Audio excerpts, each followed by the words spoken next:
सत श्री अकाल दोस्तों, वीडियो के 4th पार्ट में तुहाडा स्वागत है। जिमें कि आपां प्रैजीडेंट ते लोक सभा ते राज सभा बारे पढ़ चुके हैं। उस तो इलावा हुण आपां गल कर लैंदे वाइस प्रैजीडेंट बारे। वाइस प्रैजीडेंट जिमें कि आपां प्रैजीडेंट बारे मेन गल्लां जिवें मैं तुहानूं दस देना जिहड़ियां आपां अगे पढ़ के आए हैं। जिवें 60 दे विच 60 तो याद रखियो ओथ, ये मतलब उन्होंने सौं चुकवाई जाती है। तो 61 तो इंपीचमेंट, ये प्रेजिडेंट का प्रेजिडेंट इंपीचमेंट। इंपीचमेंट उन्होंने हटाने का तरीका है जोड़ा कि 61 के अंडर आता है, आर्टिकल 61। तो 61 तो इतों इनू आई बना लियो, आई तो याद रखियो, तो ये ओ तो ओथ याद रखियो। तो उस तो इलावा हुण आपां वाइस प्रैजीडेंट की गल कर लैंदे आ। जिहड़ा कि वाइस प्रैजीडेंट हुंदा है, जिवें आपां प्रैजीडेंट की गल कीती सी भी जिहड़ा प्रैजीडेंट हुंदा है वो पहला नागरिक के तौर पर गिणिया जाता है। तो जिहड़ा वाइस प्रैजीडेंट मतलब वो तो सब तो ताकतवर हो गया, प्रैजीडेंट तो सब तो पहला। तो दूजे नंबर का जिहड़ा ताकतवर इंसान है वो कौन है? प्रैजीडेंट, मोस्ट पावरफुल, या कह लो भी मोस्ट पावरफुल ऑफिस जिंदा है। ऑफिस मतलब उसका जोड़ा अहुदा है वो सैकेंड मोस्ट पावरफुल है। तो उस तो इलावा जे आप गल करिए भी ये किहड़े पार्ट विच आउंदा है, ये पार्ट 5 के अंडर आउंदा है। तो इस दे जिहड़े जिवें आपां इहदे विच आर्टिकल्स की गल करती है, आर्टिकल 63 तो लैके 69 तक प्रेजिडेंट बारे लिखा गया है, वाइस प्रेजिडेंट बारे। वाइस प्रेजिडेंट हुणे वाइस प्रेजिडेंट मतलब जिवें हुण एक स्कूल दे विच प्रिंसीपल हुंदा है, तो एक वाइस प्रिंसीपल चुनिया जाता जिहड़ा कि प्रिंसीपल की गैर मौजूदगी दे विच सारे काम वाइस प्रिंसीपल के द्वारा सांभे जाते। उस तरह देश दे विच प्रैजीडेंट हुंदा है, जां किसी कारण भी जे प्रैजीडेंट दा अहुदा खाली हो जाता तो उनका अहुदा संभालण लई वाइस प्रैजीडेंट नूं मतलब एक इंट्रोड्यूस करवाया गया भी जदों हुण अहुदा खाली होएगा प्रैजीडेंट का तो उनकी थां ते वाइस प्रैजीडेंट मतलब कार्यकाल के दौरान हुण 5 साल का टाइम पीरियड हुंदा है। 5 साल के टाइम पीरियड विच किसी भी कारण जे प्रैजीडेंट का अहुदा खाली हो जाता है तो वाइस प्रैजीडेंट नूं प्रैजीडेंट बना दिता जाता है। तो उस टाइम जिहड़ी इसनूं तनख्वाह मिलती है वो भी प्रैजीडेंट वाली ही मिलती है। तो उस तो इलावा एक होर गल याद रखने वाली हैगी भी जिहड़ा प्रैजीडेंट तो आप कर लिया, इन्दियां शक्तियां बारे पढ़ लिया। वो शक्तियां उस टाइम वाइस प्रैजीडेंट नूं मिल जाती है जो कि वो अहुदा संभ। पर ये बात इस तरह नहीं भी जिन्ना टाइम पीरियड हुण मतलब 5 साल का उनका टाइम पीरियड सीगा, तो तीजे साल च मतलब किसी भी कारण जिवें मौत हो गई, पिछे बचे 2 साल का टाइम पीरियड। इदा नहीं भी जो वाइस प्रेजिडेंट है 2 साल लिए चुनिया जाएगा, वो सिर्फ इदा है भी 6 मंथ के विच ना चोणां दोबारा करवाउणियां पैणगियां भी 6 मंथ के टाइम पीरियड हुंदा भी 6 मंथ के दोबारा वो नोमीनेट करो, इलैक्शन करो तो प्रैजीडेंट चुनो भी वध तो वध 6 महीने लिए उसनूं वाइस प्रैजीडेंट नूं। पर जे सहमति बनती तो वाइस प्रैजीडेंट नूं प्रैजीडेंट 5 साल के लिए भी चुनिया जा सकता है। तो उस तो इलावा आप गल कर लैंदे भी 63 आर्टिकल है जिहड़ा वो प्रैजीडेंट की मतलब एक देश के विच एक वाइस प्रैजीडेंट होना चाहिए। वाइस प्रैजीडेंट होना चाहिए। वाइस प्रैजीडेंट होने के नाल नाल आपां होर इहदे च गल कर लैंदे भी इलैक्शन बारे इहदे भी इसके इलैक्शन किस तरह कराए जाते हैं, किस तरह इलैक्ट किया जाता है। आपां प्रैजीडेंट दे विच जिहड़े गल कीती सी भी जिवें विच नोमीनेटेड भी हुंदे ने, इलैक्टिड मैंबरस भी हुंदे ने राज सभा ते लोक सभा ते। इहदे विच की हुंदा है? नोमीनेटेड एंड इलैक्टिड मैंबर ऑफ राज सभा एंड लोक सभा।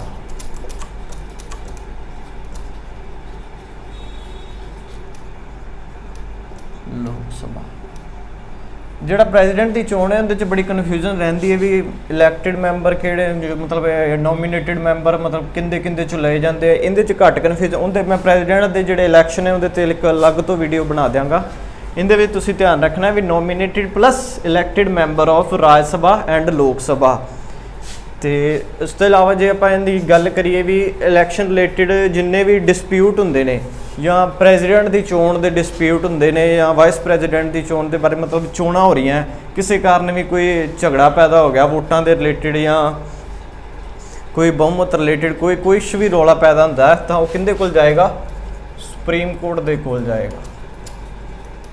ਸੁਪਰੀਮ ਕੋਈ ਵੀ ਕਿਸੇ ਤਰ੍ਹਾਂ ਦਾ ਵੀ ਕੁਛ ਵੀ ਕੋਈ ਡਿਸਪਿਊਟ ਹੋ ਜੇ ਜਾਂ ਕਹਿ ਦੇਣ ਵੀ ਹਾਂ ਚੋਣਾਂ ਸਹੀ ਤਰੀਕੇ ਨਾਲ ਨਹੀਂ ਹੋਈਆਂ ਜਾਂ ਕੁਛ ਵੀ ਹੈ ਤਾਂ ਉਹ ਕਿਹਦੇ ਕੋਲ ਜਾਏਗਾ? ਸੁਪਰੀਮ ਕੋਰਟ ਦੇ ਕੋਲ ਰੌਲਾ ਜਾਏਗਾ।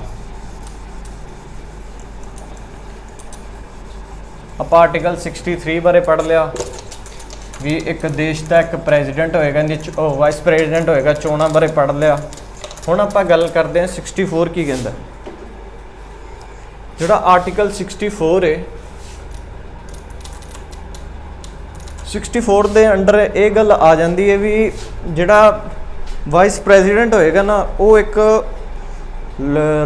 ਲੋਕ ਸਭਾ ਦੇ ਚੇਅਰਮੈਨ ਦੇ ਤੌਰ ਤੇ ਕੰਮ ਕਰੇਗਾ ਤੇ ਉਹਨੂੰ ਜਿਹੜੀ ਤਨਖਾਹ ਹੈ ਉਹ ਵੀ ਇੱਕ ਚੇਅਰਮੈਨ ਦੇ ਰਾਜ ਸਭਾ ਦੇ ਚੇਅਰਮੈਨ ਵਜੋਂ ਮਿਲੇਗੀ। ਜਿਵੇਂ ਲੋਕ ਸਭਾ ਦੇ ਵਿੱਚ ਸਪੀਕਰ ਹੁੰਦਾ ਉਵੇਂ ਰਾਜ ਸਭਾ ਦੇ ਵਿੱਚ ਚੇਅਰਮੈਨ ਹੁੰਦਾ ਜਿੰਦਾ ਕਿ ਉਹਦਾ ਵਾਈਸ ਪ੍ਰੈਜ਼ੀਡੈਂਟ ਦੇ ਦੁਆਰਾ ਸੰਭਿਆ ਜਾਂਦਾ ਹੈ। ਇਹ ਕਹਿੰਦੇ ਵਰਕ ਐਜ਼ ਚੇਅਰਮੈਨ ਆਫ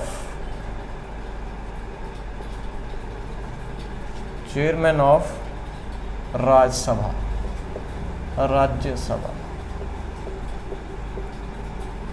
ਹੁਣ ਚੇਅਰਮੈਨ ਨੂੰ ਅਧਿਕਸ਼ ਕਹਿੰਦੇ ਨੇ ਵੀ ਰਾਜ ਸਭਾ ਦੀ ਅਧਿਕਸ਼ਤਾ ਕੌਣ ਕਰੇਗਾ? ਵਾਈਸ ਪ੍ਰੈਜ਼ੀਡੈਂਟ ਕਰੇਗਾ। ਤੇ ਇਸ ਤੇ ਮਤਲਬ ਜਿੰਨਾ ਚਿਰ ਵੀ ਇਹਦਾ ਜਦੋਂ ਇਹਨੇ ਇੱਥੋਂ ਤਿਆਗ ਪੱਤਰ ਦੇਣਾ ਹੈ ਜਾਂ ਉਹ ਕਿਸ ਨੂੰ ਵੀ ਦੇਣਾ ਪ੍ਰੈਜ਼ੀਡੈਂਟ ਨੂੰ। ਹੁਣ ਜਿਵੇਂ ਆਪਾਂ ਸਪੀਕਰ ਦੀ ਗੱਲ ਕੀਤੀ ਸੀਗੀ ਲੋਕ ਸਭਾ ਦੇ ਵਿੱਚ, ਲੋਕ ਸਭਾ 'ਚ ਜਦੋਂ ਸਪੀਕਰ ਅਸਤੀਫਾ ਦਿੰਦਾ ਤਾਂ ਉਹ ਡਿਪਟੀ ਸਪੀਕਰ ਨੂੰ ਅਸਤੀਫਾ ਦਿੰਦਾ, ਪਰ ਇਹ ਐਜ਼ ਏ ਵਾਈਸ ਪ੍ਰੈਜ਼ੀਡੈਂਟ ਹੈ। ਪਰ ਜੇ ਇਹਨੇ ਅਸਤੀਫਾ ਦੇਣਾ ਹੈ ਤਾਂ ਕਿਹਨੂੰ ਦੇਗਾ? ਇਹ ਪ੍ਰੈਜ਼ੀਡੈਂਟ ਨੂੰ ਅਸਤੀਫਾ ਦੇਗਾ। ਤੇ ਜੇ ਇਹਦੇ ਵਿੱਚ ਡਿਪਟੀ ਚੇਅਰਮੈਨ ਵੀ ਹੁੰਦਾ, ਡਿਪਟੀ ਚੇਅਰਮੈਨ ਦਾ ਕੀ ਕੰਮ ਹੈ? ਜੇ ਵਾਈਸ ਪ੍ਰੈਜ਼ੀਡੈਂਟ ਨੂੰ ਪ੍ਰੈਜ਼ੀਡੈਂਟ ਚੁਣ ਲਿਆ ਜਾਂਦਾ ਹੈ ਤਾਂ ਜਿਹੜਾ ਚੇਅਰਮੈਨ ਦਾ ਅਹੁਦਾ ਹੈ ਉਹ ਡਿਪਟੀ ਚੇਅਰਮੈਨ ਦੇ ਦੁਆਰਾ ਸੰਭਿਆ ਜਾਏਗਾ। ਤੇ ਉਸ ਤੋਂ ਬਾਅਦ ਆਪਾਂ ਗੱਲ ਕਰ ਲੈਂਦੇ 65 'ਚ ਆਰਟੀਕਲ 65 ਆਰਟੀਕਲ 65 ਕਹਿੰਦਾ ਵੀ ਜੇ ਮੰਨ ਲਓ ਪ੍ਰੈਜ਼ੀਡੈਂਟ ਦੀ ਕਿਸੇ ਕਾਰਨ ਮੌਤ ਹੋ ਗਈ ਹੈ ਤਾਂ ਉਸ ਜਿਹੜਾ ਆਪਾਂ ਗੱਲ ਵੀ ਕਰ ਚੁੱਕੇ ਹਾਂ ਵੀ as a president vice president 6th month ਲਈ ਜਾਂ 6 ਮੰਥ ਦੇ ਅੰਦਰ ਚੋਣਾਂ ਦੁਆਰਾ ਕਰਵਾਉਣੀਆਂ ਹੁੰਦੀਆਂ ਵੀ 6 ਮੰਥ ਦੇ ਟਾਈਮ ਪੀਰੀਅਡ ਤੱਕ ਵਾਈਸ ਪ੍ਰੈਜ਼ੀਡੈਂਟ ਦਾ ਅਹੁਦਾ ਸਾਂਭ ਸਕਦਾ ਹੈ। ਉਸ ਤੋਂ ਬਾਅਦ ਆਪਾਂ ਕੁਆਲੀਫਿਕੇਸ਼ਨ ਦੀ ਗੱਲ ਕਰ ਲੈਂਦੇ ਹਾਂ।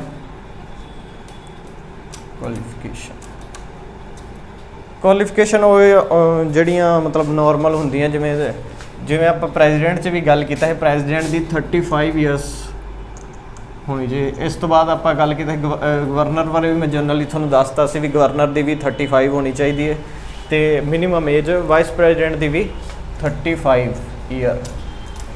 ਇੰਡੀਅਨ ਸਿਟੀਜ਼ਨ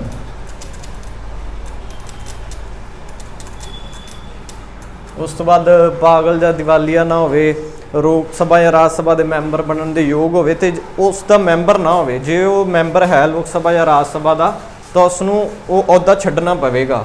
ਇੱਦਾਂ ਨਹੀਂ ਵੀ ਉਸ ਦਾ ਮੈਂਬਰ ਵੀ ਰਹੇਗਾ ਜਾਂ ਕੋਈ ਵੀ ਸਰਕਾਰੀ ਜਾਂ ਸਰਕਾਰੀ ਅਹੁਦਾ ਉਹਦਾ ਨਹੀਂ ਹੋਣਾ ਚਾਹੀਦਾ। ਉਸ ਤੋਂ ਬਾਅਦ ਆਪਾਂ ਜੇ ਗੱਲ ਕਰੀਏ ਵੀ ਉਹਦੇ ਵਿੱਚ ਆਪਾਂ ਗੱਲ ਕੀਤੀ ਸੀ ਵੀ 50 ਪ੍ਰਪੋਜ਼ਲਸ ਤੇ 50 ਸਕੈਂਡਲਸ ਹੁੰਦੇ ਨੇ। ਆਪਾਂ ਇਹਦੇ ਵਿੱਚ ਗੱਲ ਕੀਤੀ ਸੀ ਵੀ 50 ਪ੍ਰਪੋਜ਼ਲ ਹੋਣਗੇ, 50 ਸਕੈਂਡਲਸ ਹੋਣਗੇ। ਪ੍ਰਪੋਜ਼ਲਸ ਕਿਹੜੇ ਹੁੰਦੇ ਵੀ ਜਿਹੜੇ ਇੱਕੋ ਲੈਟਰ ਦੇ ਉੱਤੇ ਇਹ ਅਲੱਗ-ਅਲੱਗ ਲੈਟਰਾਂ ਦੇ ਉੱਤੇ ਸਾਰੇ ਜਣੇ ਸਾਈਨ ਮਤਲਬ ਅਲੱਗ-ਅਲੱਗ ਲੈਟਰ 50 ਦੇ 50 ਬੰਦੇ ਅਲੱਗ-ਅਲੱਗ ਲੈਟਰ ਇਲੈਕਸ਼ਨ ਕਮਿਸ਼ਨ ਨੂੰ ਭੇਜਣਗੇ ਜਾਂ ਪਾਰਲੀਮੈਂਟ ਦੇ ਵਿੱਚ ਭੇਜਣਗੇ। ਇਹ 50 ਅਲੱਗ-ਅਲੱਗ ਹੋ ਗਏ ਤੇ ਆਹ 50 ਸਕੈਂਡਲਸ ਕੀ ਹੁੰਦੇ ਨੇ? ਇੱਕੋ ਲੈਟਰ ਦੇ ਵਿੱਚ 50 ਜਣੇ ਸਾਈਨ ਕਰਨਗੇ। ਇਸੇ ਤਰ੍ਹਾਂ ਹੀ ਇੱਧਰ 20 ਪ੍ਰਪੋਜ਼ਲਸ ਚਾਹੀਦੇ ਨੇ ਤੇ 20 ਸਕੈਂਡਲਸ ਚਾਹੀਦੇ ਨੇ। ਇਹਨਾਂ ਨੂੰ ਪ੍ਰਸਤਾਵਕ ਕਿਹਾ ਜਾਂਦਾ ਹੈ, ਅਨੁਮੋਦਕ ਕਿਹਾ ਜਾਂਦਾ ਇਹਨਾਂ ਨੂੰ। ਤੇ ਇਹਦੇ ਵਿੱਚ ਵੀ 20 ਪ੍ਰਪੋਜ਼ਲਸ ਜਦੋਂ ਅਲੱਗ-ਅਲੱਗ ਲੈਟਰ ਭੇਜਣਗੇ ਤੇ 20 ਜਿਹੜੇ ਸਕੈਂਡਲ ਹੋਣਗੇ ਇੱਕੋ ਹੀ ਲੈਟਰ ਦੇ ਉੱਤੇ 20 ਜਣੇ ਸਾਈਨ ਕਰਕੇ ਭੇਜਣਗੇ। ਇਹ ਦੋਵਾਂ ਵਿੱਚ ਯਾਦ ਰੱਖਣ ਵਾਲੀ ਗੱਲ ਹੈ ਵੀ ਉਹਦੇ ਵਿੱਚ 50-50 ਨੇ ਪ੍ਰੈਜ਼ੀਡੈਂਟ ਦੇ ਵਿੱਚ ਤੇ ਇਹਦੇ ਵਿੱਚ 20 ਨੇ।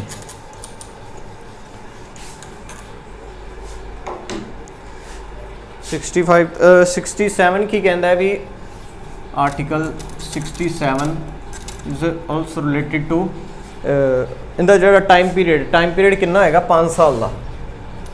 ਵੀ ਜੇ ਪ੍ਰੈਜ਼ੀਡੈਂਟ 5 ਸਾਲ ਲਈ ਚੁਣਿਆ ਗਿਆ ਤੇ ਇਹ ਵੀ 5 ਸਾਲ ਦੇ ਲਈ ਹੀ ਚੁਣਿਆ ਜਾਏਗਾ। ਉਸ ਤੋਂ ਬਾਅਦ 69 ਕਰ ਲੈਂਦੇ ਆ। 69 ਸਹੁੰ ਚੁੱਕਣ ਦੇ ਨਾਲ ਰਿਲੇਟਡ ਹੈ, ਓਥ ਦੇ ਨਾਲ। ਹੁਣ ਵਾਈਸ ਪ੍ਰੈਜ਼ੀਡੈਂਟ ਨੂੰ ਸਹੁੰ ਕਿਹਦੇ ਦੁਆਰਾ ਚੁਕਾਈ ਜਾਏਗੀ? ਪ੍ਰੈਜ਼ੀਡੈਂਟ ਦੇ ਦੁਆਰਾ, ਓਥ ਪ੍ਰੈਜ਼ੀਡੈਂਟ ਦੇ ਦੁਆਰਾ। ਤੇ ਉਸ ਤੋਂ ਬਾਅਦ ਹੁਣ ਮੈਂ ਕੁਝ ਤੁਹਾਨੂੰ ਜਨਰਲ ਜੀਆਂ ਗੱਲਾਂ ਨੋਟ ਕਰਵਾ ਦਿੰਦਾ।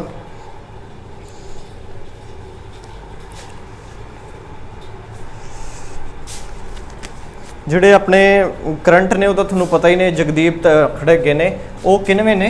14th। 13ਵੇਂ ਕੌਣ ਸੀਗੇ? ਵੈਂਕਈ ਨਾਇਡੂ, ਜਿਹੜੇ ਕਿ ਪਿੱਛੇ ਆਪਣਾ ਟਾਈਮ ਪੀਰੀਅਡ ਪੂਰਾ ਕਰਕੇ ਗਏ ਨੇ। ਤੇ ਹੁਣ ਕੌਣ ਹੈ? ਜਗਦੀਸ਼ ਧਨਖੜ, ਜਿਹੜੇ ਕਿ NDA ਸਰਕਾਰ ਦੇ ਨਾਲ ਰਿਲੇਟਡ ਨੇ। ਤੇ ਇਹਨਾਂ ਦਾ ਟਾਈਮ ਪੀਰੀਅਡ ਹੁਣ 5 ਸਾਲ ਦੇ ਲਈ ਚੁਣੇ ਗਏ ਨੇ। ਹੁਣ ਜੇ ਆਪਾਂ ਤਿਆਗ ਪੱਤਰ ਦੀ ਗੱਲ ਕਰੀਏ, ਜੋ ਪ੍ਰੈਜ਼ੀਡੈਂਟ ਨੇ, ਜਿਵੇਂ ਵਾਈਸ ਪ੍ਰੈਜ਼ੀਡੈਂਟ ਹੈ, ਉਹਨੇ ਜੇ ਤਿਆਗ ਪੱਤਰ ਦੇਣਾ ਤਾਂ ਕਿਹਨੂੰ ਦੇਗਾ? ਵਾਈਸ ਪ੍ਰੈਜ਼ੀਡੈਂਟ ਨੂੰ ਦੇਗਾ। ਇਹ ਆਪਾਂ ਅੱਗੇ ਵੀ ਗੱਲ ਕਰ ਚੁੱਕੇ ਹਾਂ। ਤੇ ਉਸ ਤੋਂ ਬਾਅਦ ਹਟਾਉਣ ਦਾ ਤਰੀਕਾ ਕਰ ਲੈਂਦੇ ਹਾਂ ਅਸੀਂ।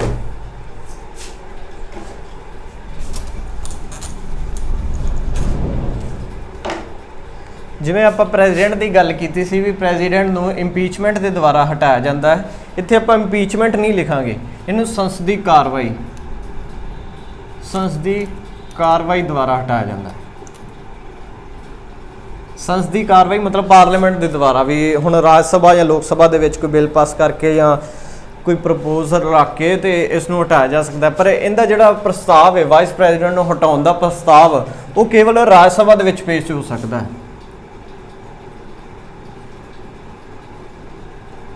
ਜਿਹੜਾ ਇਹਨੂੰ ਹਟਾਉਣ ਦਾ ਮਤਲਬ ਪ੍ਰਸਤਾਵ ਹੈ ਉਹ ਸਭ ਤੋਂ ਪਹਿਲਾਂ ਰਾਜ ਸਭਾ ਦੇ ਵਿੱਚ ਹੀ ਪੇਸ਼ ਹੋਏਗਾ ਤੇ ਉਹ ਪਾਸ ਕਰਕੇ ਫਿਰ ਲੋਕ ਸਭਾ ਦੇ ਕੋਲ ਭੇਜਣਗੇ। ਵੀ ਇਹਦੇ ਵਿੱਚ ਐਬਸੋਲਿਊਟ ਮੈਜੋਰਟੀ ਚਾਹੀਦੀ ਹੁੰਦੀ ਹੈ ਇਹਨੂੰ ਹਟਾਉਣ ਦੇ ਲਈ। ਤੇ ਉਸ ਤੋਂ ਹੋਰ ਇਹਦੇ ਵਿੱਚ ਗੱਲ ਇਹ ਕਿ 14 ਦਿਨ ਪਹਿਲਾਂ ਉਸ ਨੂੰ 1/4 1/4 ਮੈਜੋਰਟੀ ਹੈ ਜਿਹੜੀ ਕਿ ਸਾਈਨ ਕਰਕੇ ਉਸ ਨੂੰ ਵਾਈਸ ਪ੍ਰੈਜ਼ੀਡੈਂਟ ਨੂੰ ਭੇਜੇਗੀ। ਹਾਂ, ਉਹਨੂੰ ਇਤਲਾਹ ਦੇਏਗੀ ਵੀ ਅਸੀਂ ਤੁਹਾਨੂੰ ਹਟਾਉਣਾ ਚਾਹੁੰਦੇ ਹਾਂ। ਤੇ ਉਸ ਤੋਂ ਬਾਅਦ ਇਹਨੂੰ ਸੰਸਦੀ 14 ਦਿਨ ਬਾਅਦ ਸੰਸਦੀ ਕਾਰਵਾਈ ਦੇ ਦੁਆਰਾ ਹਟਾਇਆ ਜਾ ਸਕਦਾ ਹੈ। ਇਸ ਦੇ ਵਿੱਚ ਆਪਾਂ ਇੰਪੀਚਮੈਂਟ ਨਹੀਂ ਲਿਖਾਂਗੇ। ਇੰਪੀਚਮੈਂਟ ਆਪਣਾ ਸੈਕਿੰਡ ਆਪਸ਼ਨ ਹੈ। ਫਸਟ ਆਪਸ਼ਨ ਆਪਣਾ ਜੇ ਉੱਥੇ ਪਾਰਲੀਮੈਂਟ ਲਿਖਿਆ ਹੁੰਦਾ ਹੈ ਤਾਂ ਪਾਰਲੀਮੈਂਟ ਹੀ ਕਰਨਾ ਹੈ। ਜੇ ਪਾਰਲੀਮੈਂਟ ਨਹੀਂ ਆਉਂਦਾ ਫਿਰ ਇੰਪੀਚਮੈਂਟ ਲਿਖ ਸਕਦੇ ਹਾਂ। ਤੇ ਉਸ ਤੋਂ ਬਾਅਦ ਰਿਜ਼ਾਈਨ ਵੀ ਤੁਹਾਨੂੰ ਦੱਸਤਾ ਤਾਂ ਵੀ ਪ੍ਰੈਜ਼ੀਡੈਂਟ ਨੂੰ ਦੇਗਾ। ਉਸ ਤੋਂ ਬਾਅਦ ਆਪਾਂ ਸੁਪਰੀਮ ਕੋਰਟ ਦੀ ਗੱਲ ਕੀਤੀ ਵੀ ਇਹਨਾਂ ਦੇ ਪ੍ਰੈਜ਼ੀਡੈਂਟ ਤੇ ਵਾਈਸ ਪ੍ਰੈਜ਼ੀਡੈਂਟ ਦੇ ਰਿਲੇਟਡ ਜਿੰਨੇ ਵੀ ਝਗੜੇ ਹੁੰਦੇ ਨੇ ਉਹ ਸੁਪਰੀਮ ਕੋਰਟ ਦੇ ਦੁਆਰਾ ਹੱਲ ਕੀਤੇ ਜਾਣਗੇ। ਉਸ ਤੋਂ ਬਾਅਦ ਜੇ ਆਪਾਂ ਗੱਲ ਕਰ ਲਈਏ ਵੀ ਜੇ ਮੰਨ ਲਓ ਪ੍ਰੈਜ਼ੀਡੈਂਟ ਦਾ ਵੀ ਅਹੁਦਾ ਨਹੀਂ ਹੈਗਾ, ਮਤਲਬ ਪ੍ਰੈਜ਼ੀਡੈਂਟ ਦੀ ਸੀਟ ਖਾਲੀ ਹੈ ਤੇ ਉਸੇ ਟਾਈਮ ਵੀ ਵਾਈਸ ਪ੍ਰੈਜ਼ੀਡੈਂਟ ਨੇ ਵੀ ਅਸਤੀਫਾ ਦੇ ਦਿੱਤਾ, ਉਸ ਟਾਈਮ ਪ੍ਰੈਜ਼ੀਡੈਂਟ ਕੌਣ ਬਣੇਗਾ? ਇਹ ਅਹੁਦਾ ਖਾਲੀ ਤਾਂ ਰਹਿ ਨਹੀਂ ਸਕਦਾ ਪ੍ਰੈਜ਼ੀਡੈਂਟ ਦਾ, ਕੋਈ ਨਾ ਕੋਈ ਹੋਣਾ। ਉਸ ਟਾਈਮ CGI ਨੂੰ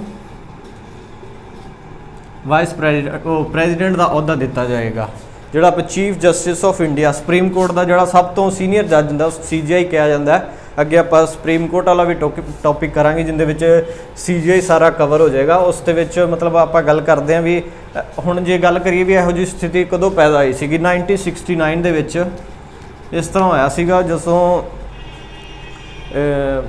ਪ੍ਰੈਜ਼ੀਡੈਂਟ ਦੀ ਕੋਈ ਪ੍ਰੈਜ਼ੀਡੈਂਟ ਦਾ ਅਹੁਦਾ ਖਾਲੀ ਹੋਇਆ ਸੀ ਤੇ VV ਗਿਰੀ ਜਿਹੜੇ ਕਿ ਵਾਈਸ ਪ੍ਰੈਜ਼ੀਡੈਂਟ ਸੀਗੇ ਉਹਨਾਂ ਨੇ ਅਸਤੀਫਾ ਦੇ ਦਿੱਤਾ ਗਿਆ ਸੀਗਾ। ਉਸ ਟਾਈਮ ਪਹਿਲੀ ਵਾਰੀ ਜਿਹੜੇ CGI ਸੀਗੇ ਆਪਣੇ ਮੁਹੰਮਦ ਹਿਦਾਇਤੁੱਲਾ, ਉਹਨਾਂ ਨੂੰ CGI ਦੇ ਤੌਰ ਤੇ ਇੱਕ ਪ੍ਰੈਜ਼ੀਡੈਂਟ ਲਗਾ ਦਿੱਤਾ ਗਿਆ ਸੀਗਾ। ਤੇ ਉਸ ਤੋਂ ਇਲਾਵਾ ਇਸ ਦੇ ਵਿੱਚ ਕੋਈ ਇੰਪੋਰਟੈਂਟ ਹੋਰ ਟੌਪਿਕ ਕਵਰ ਹੋਣ ਵਾਲਾ ਨਹੀਂਗਾ। ਇਸ ਦੇ ਰਿਲੇਟਡ ਜਿੰਨੇ ਵੀ ਇੰਪੋਰਟੈਂਟ ਕੁਐਸਚਨ ਹੋਣਗੇ ਮੈਂ ਤੁਹਾਨੂੰ ਅਗਲੀ ਵੀਡੀਓ ਦੇ ਵਿੱਚ ਕਵਰ ਕਰਵਾ ਦਿਆਂਗਾ ਵਾਈਸ ਪ੍ਰੈਜ਼ੀਡੈਂਟ ਦੇ। ਇਸ ਤੋਂ ਇਲਾਵਾ ਇਹਦੇ ਵਿੱਚ ਮੇਨ ਗੱਲਾਂ ਇਹੀ ਸੀਗੀਆਂ ਵੀ ਇਸ ਦੀ ਚੋਣ ਵਿਧੀ ਤੇ ਇੰਪੀਚਮੈਂਟ, ਮਤਲਬ ਇੰਪੀਚਮੈਂਟ 'ਤੇ ਗੱਲ ਕਰੀਏ ਤਾਂ ਵੀ ਜਿਵੇਂ ਇਹਨੂੰ ਸੰਸਦੀ ਕਾਰਵਾਈ ਦੇ ਦੁਆਰਾ ਹਟਾਇਆ ਜਾ ਸਕਦਾ ਹੈ। ਤੇ ਜੇ ਤੁਸੀਂ ਵੀਡੀਓ ਤੇ ਨਵੇਂ ਹੋ ਤਾਂ ਵੀਡੀਓ ਨੂੰ ਲਾਈਕ ਸ਼ੇਅਰ ਤੇ ਚੈਨਲ ਨੂੰ ਸਬਸਕ੍ਰਾਈਬ ਜ਼ਰੂਰ ਕਰ ਲੈਣਾ। ਤੇ ਇਸ ਦੇ ਨਾਲ ਰਿਲੇਟਡ ਵਾਈਸ ਪ੍ਰੈਜ਼ੀਡੈਂਟ ਦੇ ਨਾਲ ਤੁਹਾਨੂੰ WhatsApp ਗਰੁੱਪ ਦੇ ਮਿਲ ਜਾਣਗੇ। ਤੇ ਜੇ ਕਿਸੇ ਨੇ WhatsApp ਗਰੁੱਪ 'ਚ ਐਡ ਹੋਣਾ ਤਾਂ ਕਮੈਂਟ ਕਰਕੇ ਦੱਸ ਸਕਦਾ, ਉਸ ਨੂੰ ਲਿੰਕ ਭੇਜ ਦਿੱਤਾ ਜਾਏਗਾ। Thank you.